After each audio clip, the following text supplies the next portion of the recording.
I'm coming from the point of view of a more holistic approach to science. This has been a feature of my work, I think, throughout my whole scientific career. I started off working on plant development, and there I was trying to find a more holistic way of thinking about plant development. That led me through working on plant hormones and plant biochemistry into the need for a top-down understanding through morphogenetic fields. I then came up with the idea of morphic resonance, inheritance in nature, memory in nature, a kind of inheritance of memory in all things that are self-organizing. And then became more interested in broadening out the experimental basis of science through work on morphic resonance, also through the extended mind, the mind being more extensive than the brain, which is part of a more holistic and field-based view of nature, which led to a number of predictions about telepathy and other psychic phenomena, like the sense of being stared at. My two most recent books, Science and Spiritual Practices and Ways to Go Beyond and Why They Work, are about the scientific approach to spirituality, scientific studies of spiritual practices. And I tried to bring together my critique of mechanistic science from 10 different points of view based on the 10 key assumptions in my book, The Science Delusion, which is called Science Set Free in the United States. The mechanistic theory of nature, particularly in its form of mechanistic materialism, which we've had since the 19th century as the dominant model in science, has 10 major limitations, which I summarize in my book, The Science Delusion, Science Set Free, as it's called in the US. One of these is the assumption that matter's unconscious, that everything's made of matter or physical reality which is unconscious, which of course creates the hard problem of explaining why we're conscious. We ought not to be, and some philosophers pretend we're not. That's the most obvious problem with the mechanistic materialism. It can't explain consciousness, which is why many materialist philosophers are jumping ship at the moment and turning into panpsychists, because they see that as a way out of the hard problem. But this worldview has major defects of other kinds. One is the reliance on a particular metaphor, the machine metaphor for the whole of nature and the whole of everything. This is just a metaphor, it's not a testable theory or refutable scientific theory. And the metaphor is useful in certain respects. The heart is a little bit like a pump, the eye is a little bit like a camera. But it's very, very misleading if we think this is the truth about nature, and I think a much better metaphor is the organic metaphor. Nature's made up of organisms, and living organisms occur at all levels and scales, not just biological organisms. So I think we're coming back to a view of a living nature. It differs from the animisms of the past in that it's evolutionary and post-mechanistic. But essentially we're coming back to a view of nature as alive. The medieval view in Europe was of nature as made up of living organisms. It was a form of Christian animism based on the philosophy of Aristotle and St. Thomas Aquinas, which says all living beings have souls, and living beings included stars, planets, the earth, magnets, and of course all plants and animals. So this was a much more inclusive view, and of course this went through into the Renaissance as well from the Middle Ages, but essentially it was the view that prevailed everywhere in Europe and was orthodox in the European universities right up until the 17th century, when the mechanistic scientific revolution took over. The limitations in science can be addressed partly by an overall philosophical revision of worldview, like a move towards a more panpsychist or post-materialist holistic worldview. But they can also be addressed within each of their particular areas. For example, the problem about consciousness being nothing but the brain, the materialist theory of consciousness, is already being addressed in consciousness studies, which takes a much wider view of consciousness than simply seeing it as nothing but brain activity. So these problems are already being addressed in consciousness studies. In biology, the dogma that inheritance is all material, the idea it was all genetic, is being challenged by the epigenetic revolution. And the epigenetic revolution is happening because people hope that the inheritance of acquired characters can be explained in molecular terms. Modifications of the DNA itself, methylation of DNA or other modifications of DNA molecules. But it may well be that some of these epigenetic effects depend on morphic resonance, the memory principle that I'm so interested in myself. At the moment, the evidence doesn't really allow you to distinguish between how these two different ways of how epigenetic inheritance works. But in fact, I think that both of them work together. I think that the brain-consciousness interface works through different levels of interface. I think the principal physical level at which the interface occurs is through the electromagnetic field patterns in the brain. There are resonant patterns of electromagnetic activity. I think those are shaped in turn by morphic fields which organize the electromagnetic pattern. And these fields are fields of the mind or fields of brain organization or of behavioral organization. They're not confined to the brain but stretch beyond it, just as the field of a mobile telephone is not confined to the inside of the mobile phone but stretches invisibly beyond it, and the field of a magnet stretches beyond the physical magnet, the material magnet. So I think the fields of our minds extend beyond our brains. And those fields are the interface between consciousness and the electromagnetic fields that organize brain activity. Now, the fields are not necessarily themselves conscious. Most of our activities are habitual and unconscious, and these morphic fields are primarily fields of habit. I think when we come to consciousness, we then have another level where what's at play is possibilities. Consciousness I see as the realm of possibility, and the role of consciousness is choosing among possible courses of action. So something that contains possibilities is not physical in the normal sense. A possibility is not a physical thing. It's something that could be a physical thing if it comes true, as it were. And this is rather like the wave equation in quantum mechanics, which describes every possible thing that an electron or a proton could do. All the possibilities are there. Only one of them is realized when it interacts with something, and then that's called the collapse of the wave function. So the Schrödinger wave equation is part of physics, but it's not physical. Those possibilities are not physically observable except through their effects. And I think the same is true of consciousness. Well, I think that the extended mind can be tested experimentally. If my mind reaches out to touch what I'm looking at, for example, in vision, then I may be able to affect what I look at, which means if I look at somebody from behind, they may be able to feel that I'm looking at them. There should be a sense of being stared at, and indeed there is. A lot of experiments of my own and other people's show that's a real phenomenon. No surprise to most people, since most people take it for granted. Telephone telepathy, thinking of someone who then rings, is again, through statistical tests that I've done and others have replicated, a real phenomenon. People really can pick up the intention of another person to call them. In these tests they have 4 callers, or some tests 2 callers, and the callers are picked at random. When the call comes in, doesn't show on their caller ID display, they have to guess who's calling out of the number of potential callers.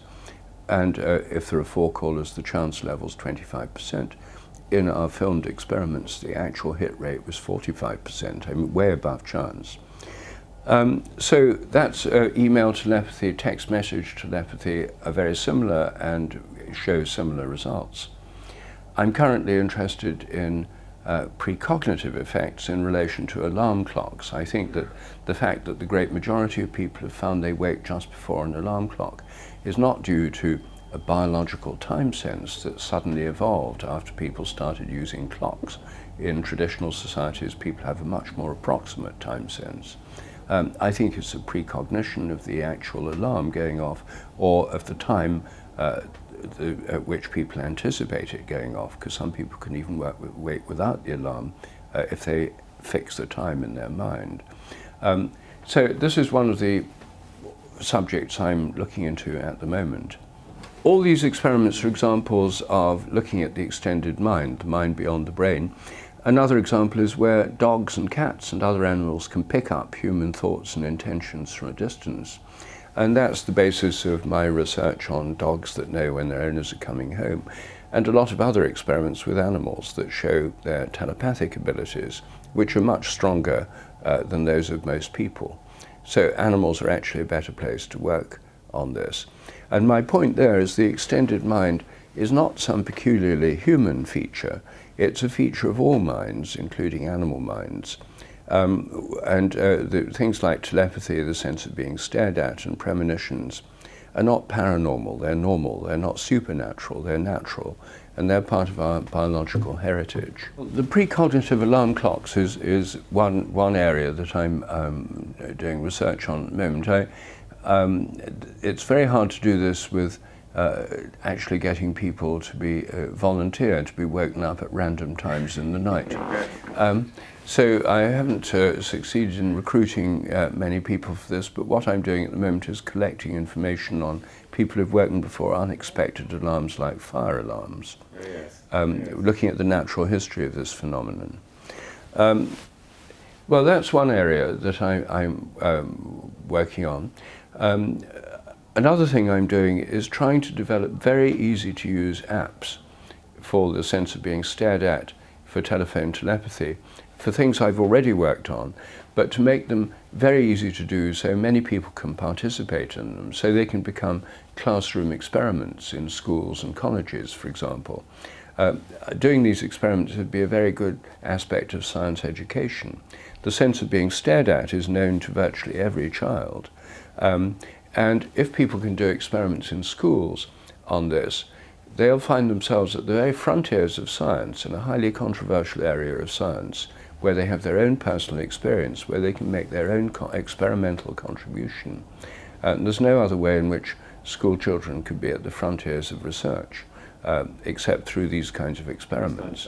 Yes. No one's going to put a 17-year-old in charge of the Large Hadron Collider, but they could do these kinds of tests.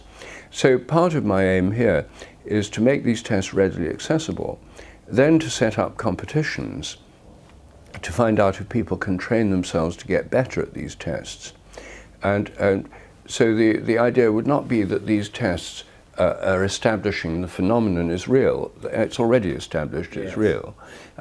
They're to find out whether people can train themselves to get better, and whether we could then have, say, national contests for sensitivity in the sense of being stared at, or telephone telepathy. And finally, the telepathy Olympics. If there were contests and people trained in these skills, like they train in acrobatics or gymnastics or long jumping, or all the kinds of things you can get Olympic gold medals for.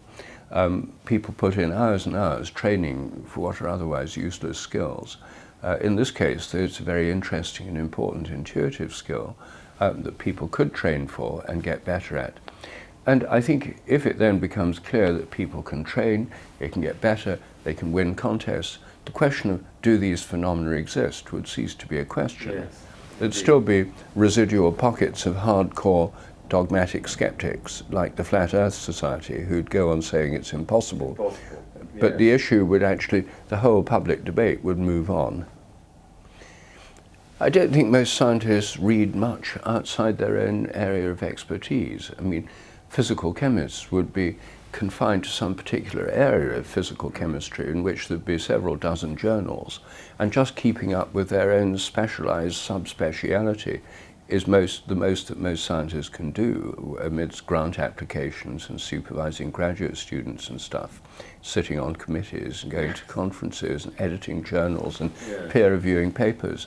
The last thing they want to do is to have to read out controversial views in totally unrelated areas of science. So I don't think that working scientists are actually going to spend much time looking at evidence outside their own areas. Even if it's not controversial, most physical chemists aren't going to spend much time reading about cosmology or the genetics of bacteria or or even quantum physics. They're not going to be dealing with other specialized areas of science. So I think one of the areas where this is most important is actually in the educational system, because when people are studying science at school and university, that's when they get a broader view of what's there and what the possibilities are. So I myself think that it's very unlikely that however many reports are written, that working scientists engaged in research are going to read them, because they just don't read anything much. I think the most effective form of social activism in relation to scientists coming out would be actually to set up what already exists in the Royal College of Psychiatrists here in Britain, special interest groups.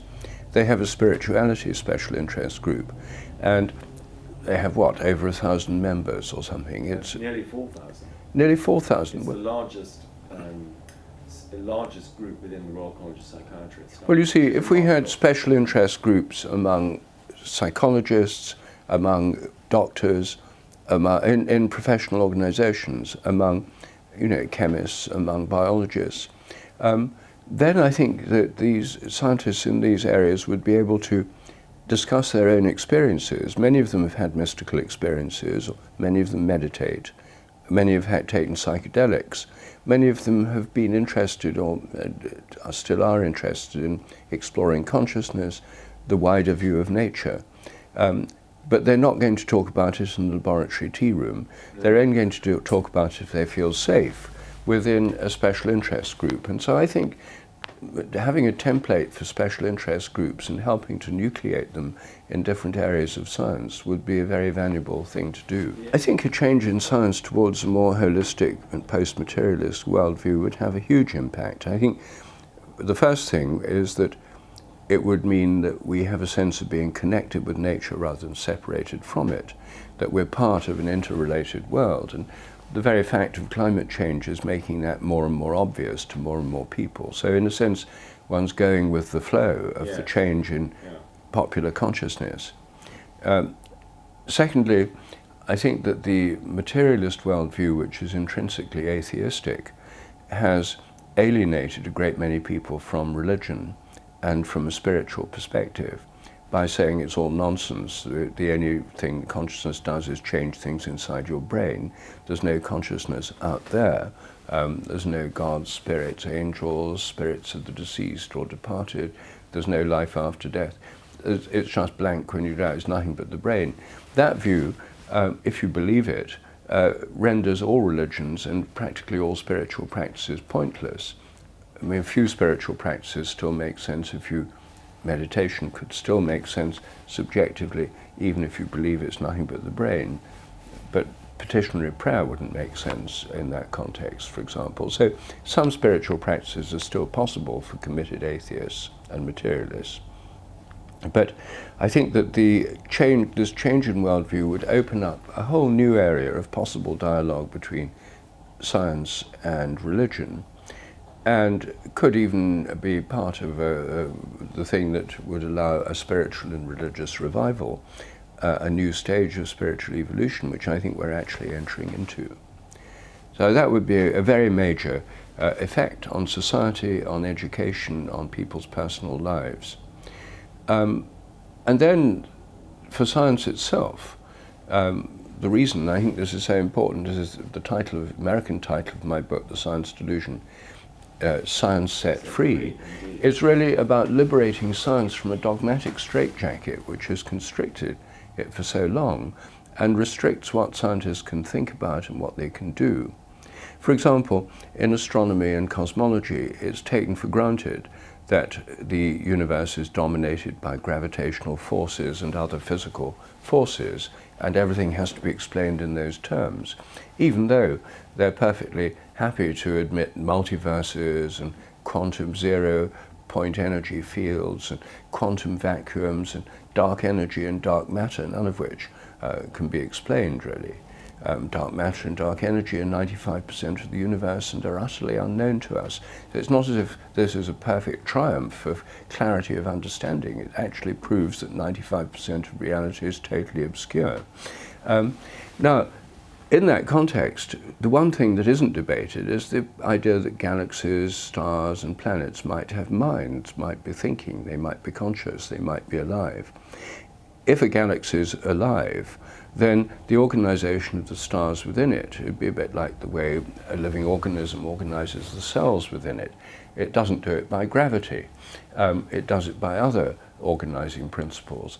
And it may be that the self-organizing principles of galaxies order where the stars are, without having to say it's all done by gravity and we'll add in lots of extra dark matter to explain the way these galaxies are behaving. That's what we've got now.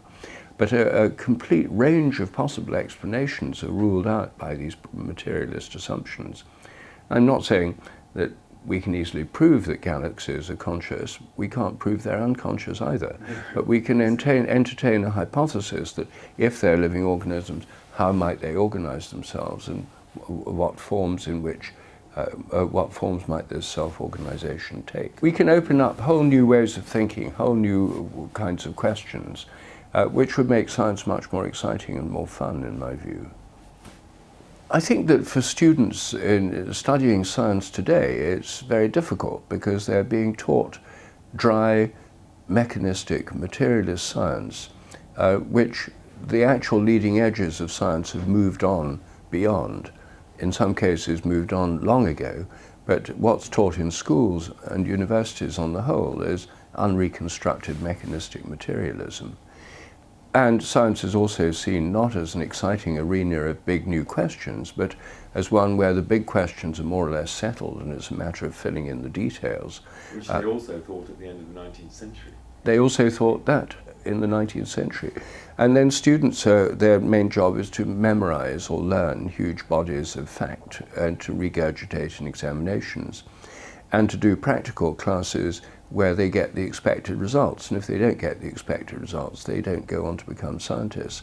All this is a very dreary training, really. Yes. And I know a lot of students are very disenchanted by it because I get emails from students the whole time telling me how they feel and asking my advice. And part of my advice is, if possible, hang in there, because I think science is going to change, and when it changes, when the changes become more widespread, there have to be people who've got scientific education and training to put these into practice. If there's no one around who can actually make these changes in science, they won't happen. And that requires people who've been trained in traditional science, know the language, know the methods and techniques, and know the code of conduct and that kind of thing, but who can take science in a new direction. These changes are not going to come from people who've had no scientific training and who have no knowledge of how to do experiments or statistics and so on. So it does depend on people sticking with this present system, dreary though it may be, and in the hope of change, and also pressing for change. The more students have student societies and organizations that try to promote an open science, like special interest groups in professional bodies, the more likely these changes are to happen. Yes, well,